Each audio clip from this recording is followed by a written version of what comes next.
दीपक केसरकरांना आता सिंधुदुर्ग जिल्ह्याच्या विकासावर बोलण्याचा आता हक्क राहिला नाही.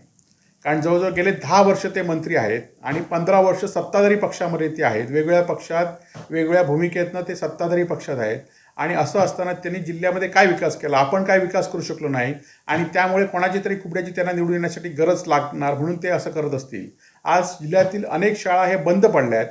त्यांनी जूनमध्ये शिक्षक भरती करतो म्हणून सांगितले, परंतु आता डिसेंबर आला पण शिक्षक भरती झाले नाहीत.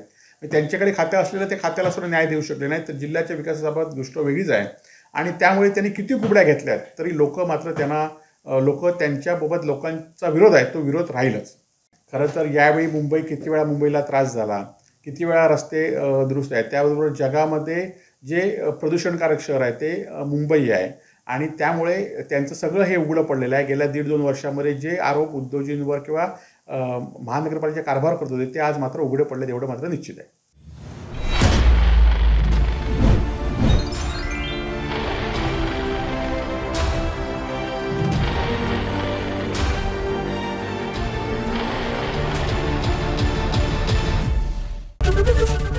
एबीपी माझा, उघडा डोळे बघा नीट.